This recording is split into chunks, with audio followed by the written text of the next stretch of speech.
I sacrificed my own financial stability for 3 years, sending $2,000 monthly to keep my parents afloat, only to be humiliated at Thanksgiving dinner while my sister took credit for saving the family. One question exposed their fraud, and the screams that followed haunt me still. This is where the story truly begins, and you won't want to miss what happens. Make sure you're subscribed to see it through to the end. We're always curious. Where in the world are you all watching from today? Let us know in the comments. I shouldn't have even been there. That was the thought looping through my mind, keeping time with the throbbing headache that had settled behind my left eye 3 days ago and refused to leave. My doctor had called it adrenal fatigue bordering on total systemic collapse. I called it life as a senior forensic accountant during a triple merger audit season. I was physically shattered, my skin pale and clammy, my stomach churning with a nausea that stress and anxiety had made my constant companions. But it was Thanksgiving. And in my family, you didn't skip Thanksgiving unless you were in a coma. And even then, my mother, Mary, would probably prop you up at the table with a turkey leg in your hand. I had driven 4 hours to get to my parents' house, stopping twice to dry heave on the side of the highway. I was exhausted. I was vulnerable. I just wanted a hot meal and a little bit of validation that the sacrifices I'd made for them were worth it. The house looked good. Too good. The front lawn, usually a patch of dying crabgrass, was manicured. The peeling paint I had offered to pay a contractor to fix last summer had been freshly coated in a pristine, creamy white. It looked like a home that wasn't struggling, which gave me a momentary sense of relief. At least the money is helping, I told myself. At least they are okay. I walked inside, expecting the smell of sage and roasting poultry. Instead, I was greeted by the sound of my father, Andrew, booming with laughter. A sound I hadn't heard directed at me in years. "There she is," Andrew shouted, but his eyes slid right past me to the person standing behind me in the doorway. My sister, Mia. Mia swept in, trailing expensive perfume, and her husband, Patrick, who was hauling a massive pile of boutique shopping bags. I stood there, holding my store-bought pumpkin pie and my overnight bag, feeling like a ghost in my own childhood home. "Happy Thanksgiving, Dad," I said, my voice raspy. Andrew barely nodded at me. "Move your bag, Scarlett. You're blocking the hallway. Mia needs space to put her things down." I swallowed the hurt, stepping aside. I watched my mother, Mary, rush out of the kitchen, wiping her hands on an apron. She hugged Mia so hard I thought she might crack a rib. She hugged Patrick. Then she looked at me, her smile faltering just a fraction, her eyes darting nervously to the side. "Oh, Scarlett, you made it. You look tired." "I am tired, Mom," I said, hoping for a shred of sympathy. "Work has been." "Well, don't just stand there," Andrew interrupted, clapping Patrick on the back. "Come on in. We were just making a toast before we sit down. You're late, Scarlett, as usual." I wasn't late. I was 10 minutes early. But I didn't have the energy to argue. I followed them into the dining room. The table was set with the good china, the stuff we were never allowed to touch growing up. There were crystal goblets, a centerpiece that must have cost $200, and bottles of wine that I knew retailed for $50 a pop. I sat at my designated spot, the wobbly chair near the kitchen door. Andrew stood at the head of the table, raising his glass. The room went silent. He looked at Mary, then at Patrick, and finally, his gaze settled lovingly on Mia. "I want to give thanks," Andrew began, his voice thick with emotion. "This year has been hard. We almost lost everything. But we didn't, and that is thanks to one person." I straightened up slightly. I didn't want a parade, but a nod would be nice. I had wired them $72,000 over the last 36 months. I had decimated my savings. I had put off buying my own condo. I had done it all silently, dutifully. "To Mia," Andrew said, raising his glass higher. "Your sister is the only reason we're still afloat. She stepped up when it mattered. She saved this family." I froze, the air left my lungs. "And you, Scarlett?" Andrew turned his gaze on me, his eyes cold and hard as stones.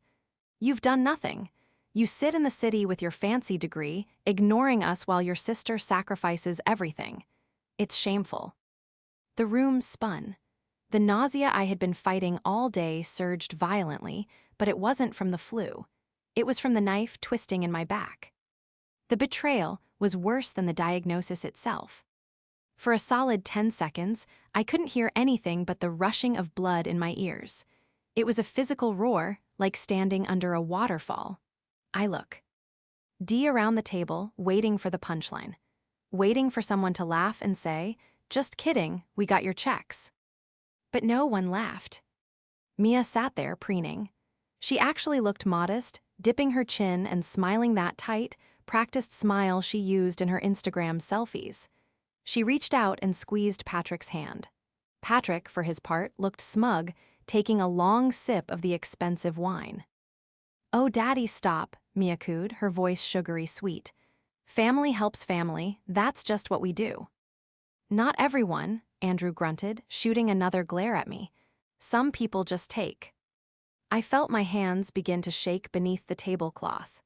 I clamped them together, digging my fingernails into my palms until the sharp bite of pain grounded me.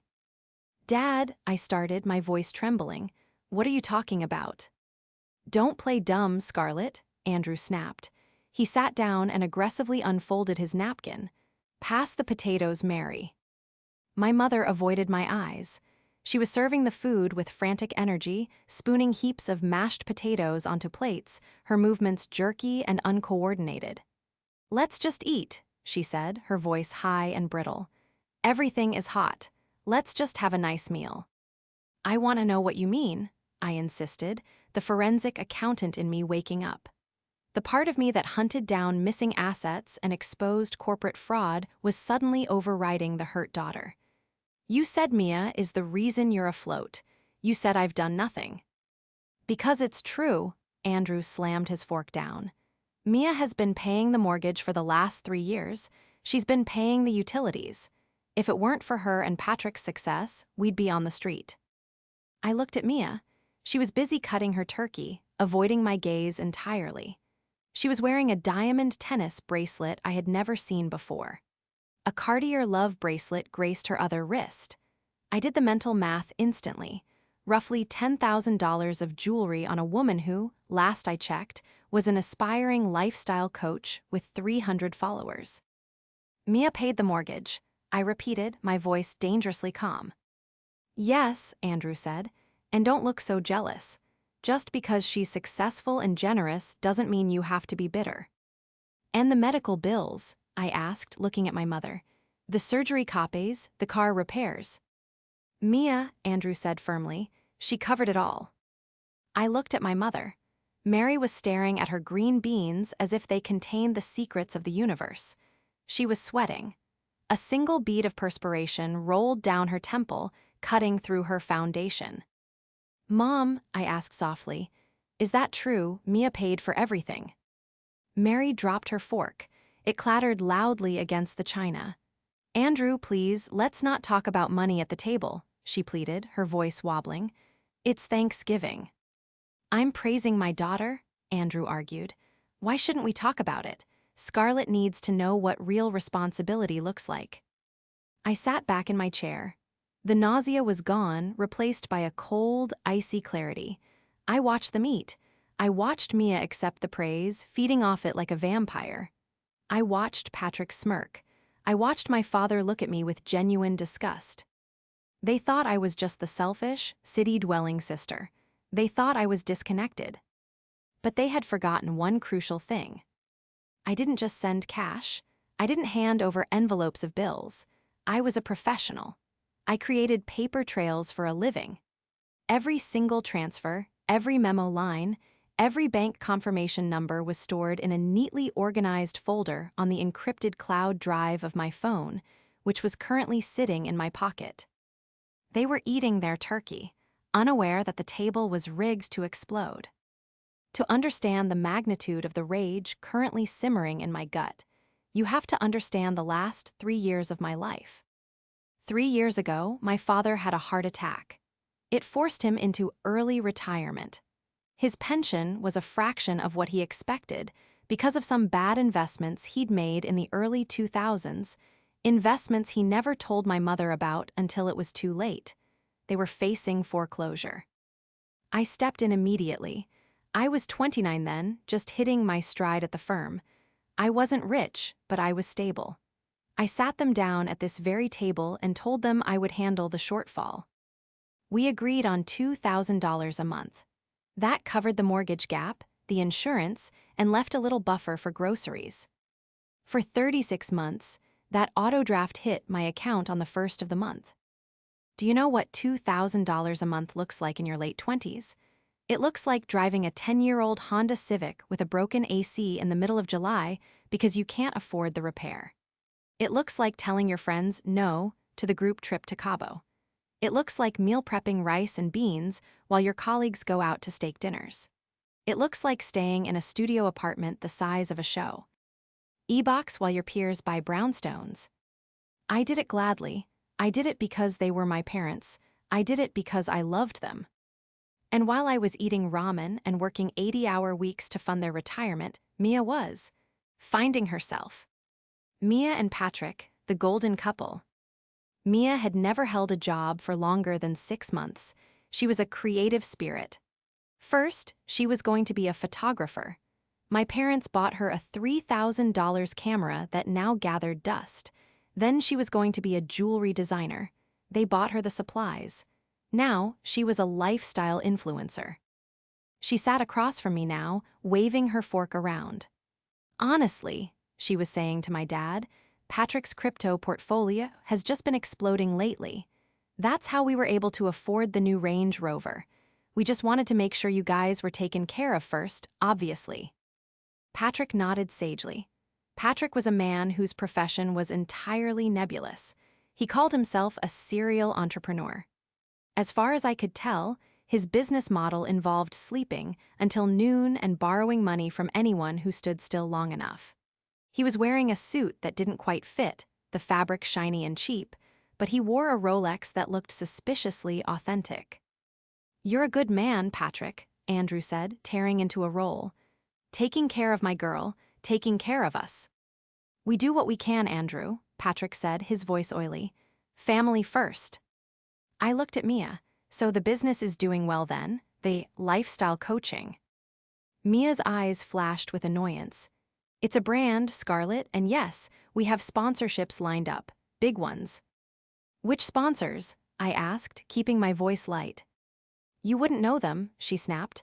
"They're high-end." "Right," I said. "And the mortgage payments, you make those directly to the bank." "Why are you grilling her?" Andrew slammed his hand on the table, making the wine glasses jump. "This is exactly what I'm talking about, Scarlett. You're jealous. You can't stand that your little sister is more successful than you." "I'm just curious, Dad," I said, my heart hammering against my ribs. "Because foreclosure is serious business. I just want to make sure everything is handled correctly." "It is handled," Andrew spat, "by Mia, unlike you who hasn't sent a dime." There it was again, the direct accusation. I looked at my mother. She was staring at her plate, her face pale, her hands trembling so badly she had to put her fork down. She knew, she had to know. I sent the money to her account. We had discussed it every month on the phone. "Thanks for the help, honey," she would whisper before hanging up. So why was she letting Dad believe this lie? I looked at Mia. She was smirking at me, a nasty, triumphant little curl of her lip. She thought she had won. She thought she had successfully rewritten history because I was the quiet one, the one who didn't brag, the one who just fixed things. She thought I was weak. She was about to find out that forensic accountant didn't just mean I was good at math. It meant I was good at hunting. I reached into my pocket and pulled out my phone. "You know," I said, unlocking the screen. "That's fascinating, Dad, because I'm looking at my bank statement right now." "Put the phone away, Scarlett," Andrew barked, his face flushing a dangerous shade of crimson. "I will not have you disrespecting your sister and her husband with your petty jealousy. Not at this table. Not on Thanksgiving." I didn't put the phone away. I didn't even look up. My thumb was hovering over the biometric login for my primary banking app, but my mind was already racing 3 steps ahead. In my line of work, we have a saying, emotion is the enemy of evidence. If you get angry, you get sloppy. If you get sloppy, the money disappears. I forced my heart rate to slow. I forced the heat in my cheeks to cool. I engaged the part of my brain that I used when I was sitting across from CEOs who were trying to explain why $20 million had vanished into a shell company in the Caymans. "I'm not being jealous, Dad," I said, my voice dropping to a register that was terrifyingly calm. "I'm being thorough. You said Mia paid the mortgage. You said she paid the utilities. You said I've done nothing." "Because it's true," Mia interjected, her voice pitching higher. She dropped her fork, the metal clattering against the fine china. "God, why do you always have to make everything about you? Why can't you just be happy that we're doing well?" "I would be thrilled if you were doing well, Mia," I said, finally looking up. I locked eyes with her. She flinched. "But here's the thing about forensic accounting. It's not about stories, it's about math, and math doesn't have feelings. Math doesn't lie." I tapped the screen. The app opened. "Mom," I said, shifting my gaze to Mary. She was literally shaking now, her hands gripped so tightly around her wine glass that her knuckles were white. She looked like a trapped animal. 3 years ago, we set up a joint checking account at Chase. Do you remember? It was specifically to handle the transfers so Dad wouldn't have to worry about the logistics. I don't know," Mary stammered, her eyes darting between Andrew and Mia. "I don't remember." "I do," I said, "because I'm looking at the statements right now. November 1st. Outgoing transfer, $2,000. Recipient, Mary and Andrew joint checking. Memo, Mom and Dad home." I scrolled back. October 1st, same amount, same memo. September 1st, same amount, same memo. I turned the phone around, holding it up so Andrew could see the screen. The bright white light of the display cut through the dim, candle-lit ambience of the dining room. "Dad," I said, "look at the sender." Andrew squinted. He didn't want to look. Looking meant admitting that his narrative, the one where his golden child was the savior and I was the villain, was flawed. But the numbers were right there, stark black text on a white background. "That doesn't prove anything," Patrick spoke up, his mouth full of turkey. He waved a dismissive hand, the heavy gold watch on his wrist catching the light. "Anyone can Photoshop a screenshot, Scarlett. It's sad, really, that you'd go to these lengths." "It's a live app, Patrick," I said, swiping the screen to refresh the balance. The little loading wheels spun and updated. "See, live data." "So you sent Mom some cash," Mia scoffed, rolling her eyes. She took a sip of wine, but her hand was trembling so much the red liquid sloshed against the rim. "Big deal. Maybe you were paying her back for all the money they spent on your college tuition, or maybe it was a loan repayment. That doesn't mean you're supporting the household." "A loan repayment?" I laughed, a dry, humorless sound. "I went to state school on a scholarship, Mia. You went to private art school for 4 years, which Dad paid for by refinancing the house. The same house that was about to be foreclosed on 3 years ago." I looked at my father. "Dad, tell me something. How exactly does Mia pay the mortgage?" She handles it," Andrew said, his voice less booming now, laced with a sudden, creeping uncertainty. "She gives the money to your mother, and your mother pays the bank." "Cash?" I asked. "No," Andrew frowned. "Transfers from her business accounts." "Okay," I nodded. "So, if I log into the Chase account, the one Mom and I share, I should see incoming transfers from Mia, right? Thousands of dollars a month." The silence that stretched across the table was heavy, suffocating. The only sound was the ticking of the grandfather clock in the hallway. "Don't you dare," Mia hissed. Her face had lost its color. The carefully applied blush stood out starkly against her sudden pallor. "You don't have the right to look at Mom's private banking." "It's a joint account, Mia. My name is on it. I have every right." I tapped the button to switch accounts. I wasn't just investigating anymore. I was executing a search warrant in real time. I navigated to the deposits tab of the joint account. The little wheel spun again. This was the moment. The data loaded. I scanned the last 6 months of activity. My eyes moved down the columns, processing the information faster than I could speak it. November 1st, deposit $2,000 source, Scarlett. October 1st, deposit $2,000 source, Scarlett. I looked for Mia's name. I looked for Patrick's name. I looked for Lifestyle Ventures LLC or whatever shell company they were pretending to run. Nothing. That's strange, I said, my voice cutting through the silence like a scalpel. I'm looking at the deposits for the last year. I see my transfers, like clockwork, but Dad, I don't see a single dime from Mia. Let me see that. Andrew snatched the phone from my hand. He held it close to his face, his brows furrowed. He scrolled up. He scrolled down. It's technical, Mia shrieked, jumping to her feet. We use a different transfer protocol. It's crypto-backed. It doesn't show up as a standard deposit immediately. It clears through a third-party vendor. Crypto-backed transfer protocols don't make invisible deposits, Mia, I said, staring her down. Money is either in the account or it isn't. And according to this, the only money coming into this house to pay the bills is mine. Mary, Andrew lowered the phone. He looked at his wife. He looked older suddenly, the bluster draining out of him, replaced by a confused fear. Mary, what is this? Where is Mia's money? My mother burst into tears. It wasn't a quiet cry. It was a wailing sob, the kind that comes from years of holding back a dam of lies. She buried her face in her napkin, her shoulders heaving. I couldn't tell you, she sobbed. I couldn't. Couldn't tell me what? Andrew demanded, his voice rising again. That Mia isn't helping. She is, Mary cried, looking up, her eyes red and desperate. She reached out and grabbed Mia's hand. Mia tries, she tries so hard, but the business, it takes time to build. She needed help, Andrew. She needed confidence. So you lied, Andrew whispered. You told me she was paying the mortgage. I wanted you to be proud of her, Mary wailed. You're always so hard on her. I just wanted you to look at her the way you used to look at Scarlett. I wanted us to be a happy family. By taking my money, I interrupted, my voice cold, and putting Mia's name on it.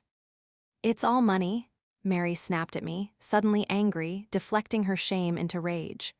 What does it matter who sent it? It all goes to the same pot. We're a family. Why do you have to be so obsession with credit? You have a good job, Scarlett. You can afford it. Mia needs the support. I can afford it, I repeated, feeling a bitter laugh bubbling up in my throat. Mom, I haven't bought new clothes in 2 years. I drive a car with 180,000 miles on it. I live in a studio apartment. I sent you that money so you wouldn't lose the house.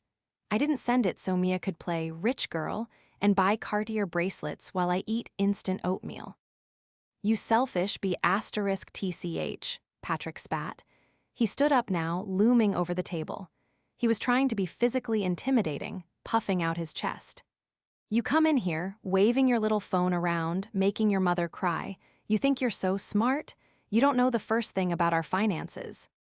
Oh, I think I do, I said, standing up to meet him. I wasn't tall, but I was furious, and that gave me inches. Because here's the second question, Patrick. If Mia isn't putting money in, why are there withdrawals coming out? I had seen it when I scrolled past the deposits. What? Andrew asked, his head snapping back to the phone he was still holding.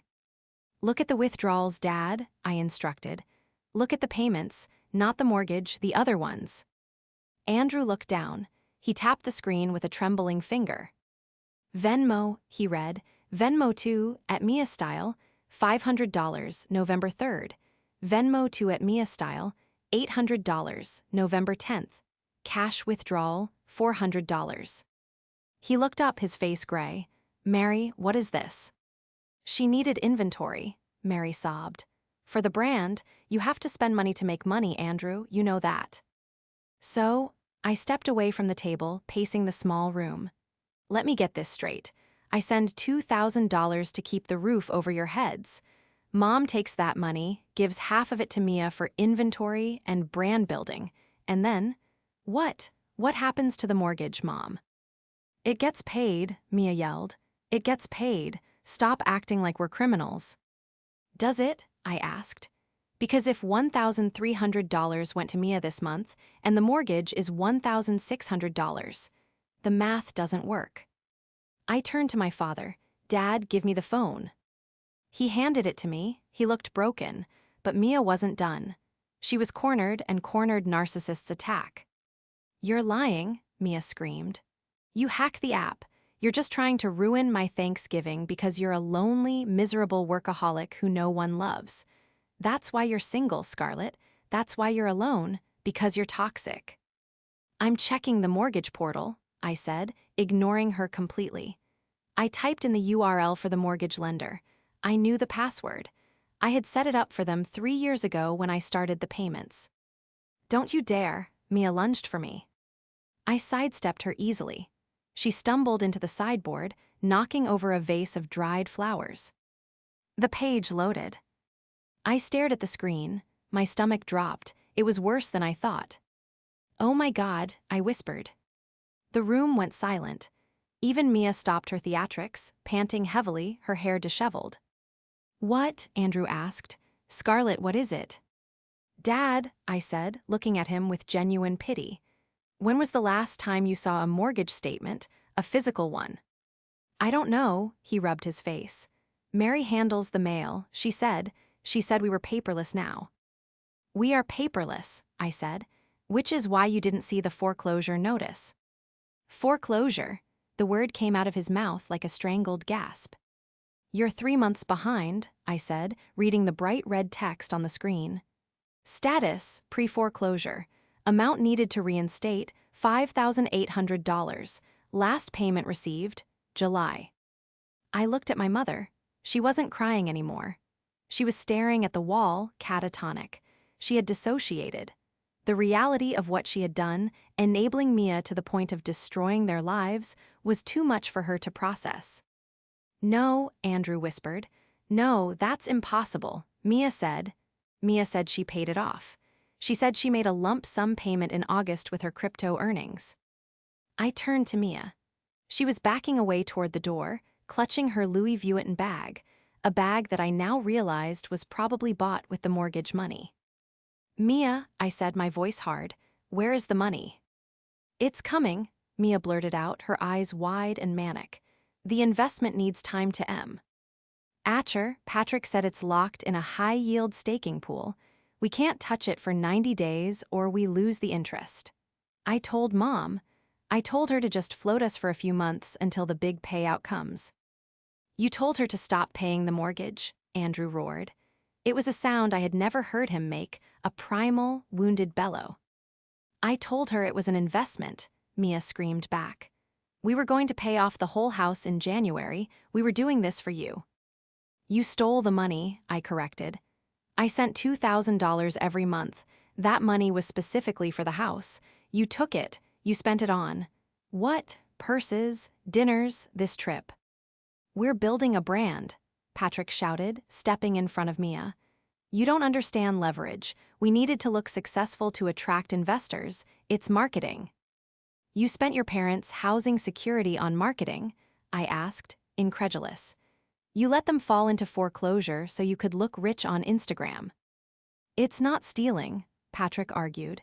It's a reallocation of family assets. It's fraud, I said, and it's elder abuse. I looked at the mortgage portal again. I tapped on the payment history. And it gets better, I said, feeling the cold, hard anger crystallizing in my chest. Or worse. Dad, look at the payment source for the payments that were made earlier this year. I walked over to him and showed him the screen. Payment from Patrick and Mia joint. No, wait, that's returned for insufficient funds. I scrolled down. Here, payment from Discover Card.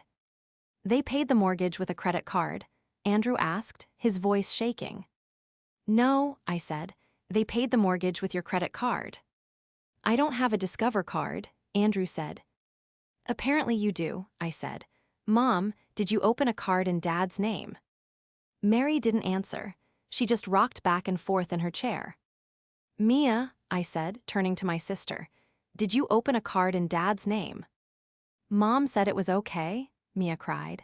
She signed the papers. We needed it to improve his credit score. We maxed it out to show utilization and then we were going to pay it off. It's a strategy. A strategy? I asked. It's identity theft. How much is on the card, Mia? I don't know, she mumbled, looking at the floor. I can find out, I said. I can pull Dad's credit report right now. Do you want me to do that? Or do you want to tell the truth for the first time in your life? Mia looked at Patrick. Patrick looked at the door. They were calculating. They were wondering if they could run. 30,000, Patrick muttered. 30,000? Andrew gripped the edge of the table. He looked like he was going to have another heart attack. It was for the business, Mia insisted. And the wedding, we wanted you to have a nice wedding for us, Daddy. You always promised me a big wedding. So you stole his identity and put him in debt to pay for your own party, I asked. We were going to pay it back, Mia shrieked. Why don't you believe us? We're rich, we have assets. If you have assets, I said, crossing my arms, then pay the $5,800 right now. Reinstate the mortgage. Log into your bank right here and make the transfer. Mia froze. Patrick looked at his shoes. We can't, Patrick said quietly. It's illiquid. It's gone, I translated. It never existed. You're broke, you're living off my parents, and you're bleeding them dry. I turned to my father. He was staring at Mia, the daughter he had worshipped, the daughter he had praised just 20 minutes ago as the savior of the family. He looked at the expensive clothes she was wearing, the jewelry, the designer bag. And then he looked at me, the daughter he had called shameful, the daughter he had accused of doing nothing. Scarlett, he rasped, fix this, please. I can't fix this with a check, Dad, I said, my voice trembling slightly. This isn't just about money anymore. This is a crime scene. Don't say that, Mary suddenly snapped out of her trance. Don't you dare call the police on your sister. She's family. She's a predator, Mom, I said, and you're the getaway driver. Get out, Mia hissed at me. Her face was twisted into a mask of pure hatred. Get out of our house. You've done enough damage. It's not your house, I said calmly. It's the bank's house, and in about 30 days, it's going to be the sheriff's house. I looked at the chaos around the table. The congealing turkey, the spilled wine, the shattered family. I had the truth. I had the leverage. But the final blow hadn't landed yet. I needed to ensure that Mia and Patrick couldn't worm their way back in. I needed to make sure the crypto lie was buried so deep it could never be resurrected. I'm not leaving, I said. Not until we pull up Patrick's investment portfolio. You can't, Patrick said quickly. It's on a hardware wallet. It's at home. No problem, I said, reaching for my purse. My laptop is in the car, and I have a subscription to a blockchain forensic analysis tool. If you give me your public wallet address, which you surely have memorized, being such a big investor, I can verify your holdings in about 30 seconds. Patrick turned pale, paler than the tablecloth. He stammered. Or, I said, you can admit right now that the money doesn't exist, that you're unemployed, and that you've been stealing from 2 pensioners to fund your cosplay of a rich life. The silence returned, but this time it was the silence of a guillotine blade hanging in the air. The silence in the dining room wasn't empty. It was heavy, suffocating, packed with the dense, dark matter of ruined expectations. Patrick stood there, his face glistening with sweat, his eyes darting toward the hallway like a trapped rodent looking for a gap in the baseboards. I'm waiting, I said, my voice steady, though my insides were vibrating with adrenaline. The wallet address, Patrick, or the truth, pick one. You're being ridiculous, Patrick stammered, trying to muster a laugh that came out as a wet, panicked cough. I'm not giving you my private keys. That's Security 101. You think I'm stupid. I don't need your private keys, I corrected him, stepping closer. I need your public address, the one you use to receive funds. That's public information. If you were a real investor, you'd know that. Patrick looked at Mia. Mia looked at the floor. The power couple facade was melting like wax under a blowtorch. He lost the password. Mia suddenly blurted out, her voice shrill and desperate. That's why we haven't paid. He got locked out of the account last month. We're working with support to get it back. That's the only reason. Stop it, Andrew said. It wasn't a shout. It was a low, guttural rumble that seemed to come from the basement of the house. My father was staring at the table, his hands gripping the edge so hard his knuckles looked like polished bone. Andrew, please, Mary whispered, reaching for his arm. They made a mistake. They're young. We can fix this. I said stop it, Andrew roared, slamming his fist onto the table. The china jumped. A wine glass tipped over, spilling a blood-red stain across the white lace tablecloth. Stop lying to me. For God's sake, Mary, stop treating me like an idiot. He turned his gaze slowly, painfully, toward Patrick. There is no money, is there? Patrick opened his mouth, then closed it. He looked at Mia, then back at Andrew. The arrogance was gone, replaced by the pathetic, shivering reality of a man who had never worked a hard day in his life. We had bad luck, Patrick mumbled, his voice barely audible. The market crashed. It wasn't my fault. It was the algorithm. The algorithm, Andrew repeated, the word tasting like ash in his mouth. You gambled away my retirement on an algorithm. I was trying to double it. Patrick yelled, suddenly defensive. I was trying to help. You think it's easy? You think I wanted to be in this position? If Scarlett hadn't come here with her little spreadsheets, we would have been fine. I would have made it back. So it's my fault, I asked, incredulous. I'm the villain because I caught you. Yes, Mia screamed, tears streaming down her face, ruining her makeup. You ruined everything. You always do. You couldn't just leave us alone. You couldn't just let us have one nice dinner. You had to be the hero. I am the hero, I shouted back, finally losing my composure. I am the only person in this room who has actually put food on this table. I am the only reason the lights are on. I am the only reason you aren't eating Thanksgiving dinner in a homeless shelter. I turned to my father. Dad, they didn't just lose the money, they stole it. They took the cash I sent for the mortgage and spent it on themselves. They took out a credit card in your name and maxed it out. This isn't bad luck. This is theft. This is prison time. Andrew stood up. He looked shaky, old, and incredibly tired. He walked over to where Mia was sitting. She looked up at him, her eyes wide, expecting him to comfort her, expecting the usual pattern where she cried and he fixed it. Daddy, she whimpered, reaching out a hand. I'm sorry, I wanted to be like you. I wanted to be successful. Andrew looked at her hand. He didn't take it.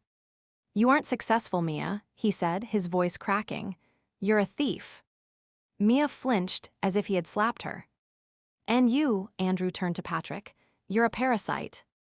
Now hold on a second. Patrick started to bristle, stepping forward. Get out, Andrew said. What? Patrick blinked.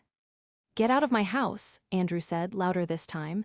Pack your bags, pack your inventory, and get out tonight. Dad, you can't be serious, Mia shrieked. Where are we supposed to go? We gave up our apartment. We have nowhere to go. Go to a hotel, Andrew said. Use the Discover card. Oh, wait, you maxed it out. Mom, Mia turned to Mary, screaming now. Mom, do something. He's kicking us out. It's Thanksgiving.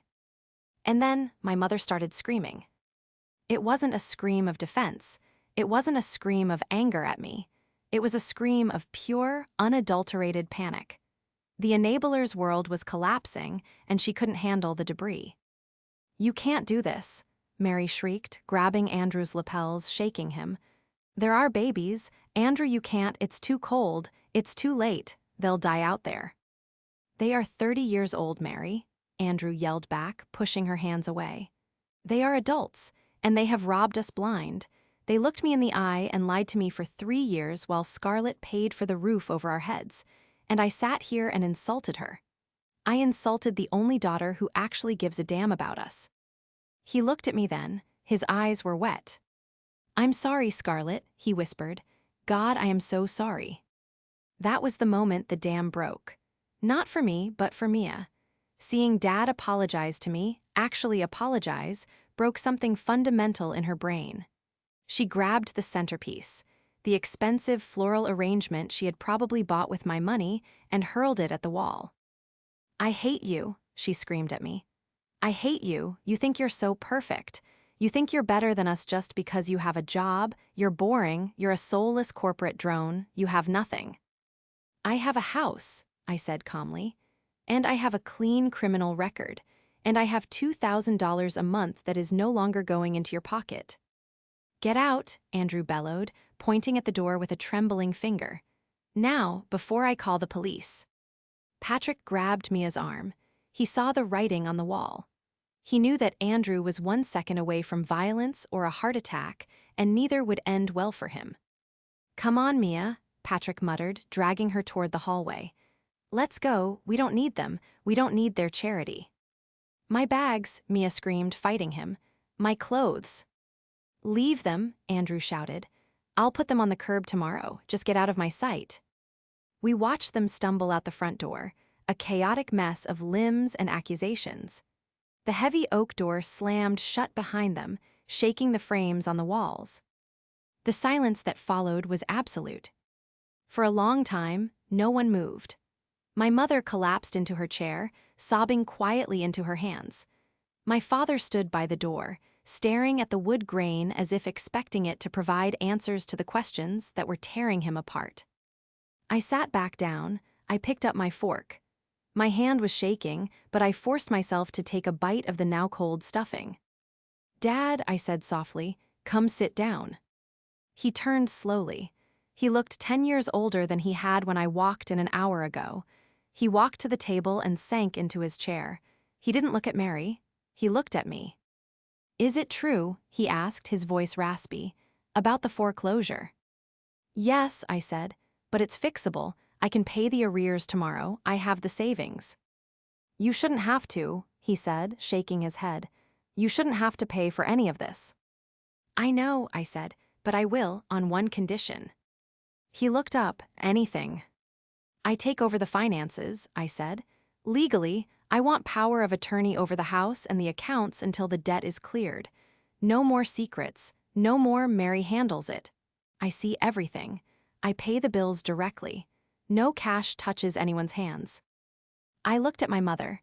She was still crying, but she was listening. "And Mom," I said, my voice firm, "if you ever give Mia money behind my back again, if you ever slip her a 20 or pay a bill for her or buy her inventory, I walk away. The house goes to the bank, the electricity gets cut, and I go back to the city and I never look back. Do you understand?" Mary sniffled, wiping her eyes with the napkin. She looked small. The power she had held as the gatekeeper of the family secrets was gone. "I understand," she whispered. I didn't want them to fail." "They failed because you wouldn't let them struggle," I said. "You crippled them with kindness, Mom, and you almost took Dad down with them." We spent the rest of the evening not eating, but working. I pulled out my laptop. I ran a full credit check on both of my parents. It was a bloodbath. The Discover card wasn't $30,000. It was $42,000. There was also a personal line of credit at a local bank that was overdrawn by $5,000. In total, Mia and Patrick had siphoned nearly $80,000 from my parents in 3 years, on top of the $72,000 I had sent. Over $150,000. Gone. Wasted on leases for cars they couldn't afford, designer clothes, trips to networking events that were just parties, and a facade of success that was hollow to the core. "We have to file a police report," I said, looking at the numbers. "To clear the debt on the credit cards, we have to claim identity theft. That means filing charges against Mia and Patrick." "Scarlett," Mary started, her voice pleading. "Do it," Andrew said. His voice was hard, resolute. "File it." "Dad, that's a felony," I warned him. "They will go to jail." "They stole from this family," Andrew said, staring at the screen. "They looked me in the face and smiled while they cut my legs out from under me. If they have to learn the hard way, then they learn the hard way." I filed the report online that night. The next few months were a blur of legal meetings, bank appointments, and forensic restructuring. I didn't just fix their finances, I fortified them. I set up a trust for the house so it couldn't be leveraged again. I consolidated their debt. I put them on a strict budget. Mia and Patrick didn't go to prison, but only because I cut a deal. I agreed not to pursue the full extent of the fraud charges if they agreed to a binding repayment plan and a permanent restraining order regarding my parents' financial assets. They refused at first. Then I showed their lawyer the blockchain evidence I had, proof that Patrick had indeed taken investor money from a few of his friends and lost it. That was wire fraud. That was federal. They signed the deal the next day. Their marriage didn't last the winter. Once the money dried up and the delusions of grandeur were shattered, they turned on each other with vicious intensity. Patrick moved back in with his mother in Ohio. Mia is currently working as a receptionist at a dental office. She still posts on Instagram sometimes, but it's mostly photos of her cat. The lifestyle brand is dead. As for me, I visited my parents last week. The house is safe. The mortgage is current. The paint I paid for looks good. We sat on the porch, drinking iced tea. It was quiet. "I'm proud of you, Scarlett," my dad said out of nowhere. He didn't look at me, he was watching a cardinal land on the feeder. I don't say it enough, I was blinded by, I don't know, the flash, the noise, but you're the solid ground you always were. I reached out and took his hand. It felt rough, weathered, but real. "Thanks, Dad," I said. I didn't need a parade. I didn't need a toast. I just needed the truth. And as I drove back to the city that night, watching the skyline rise up to meet me, I realized that for the first time in my life, I wasn't driving away from my problems. I had solved them. I had balanced the ledger, and finally I was in the black.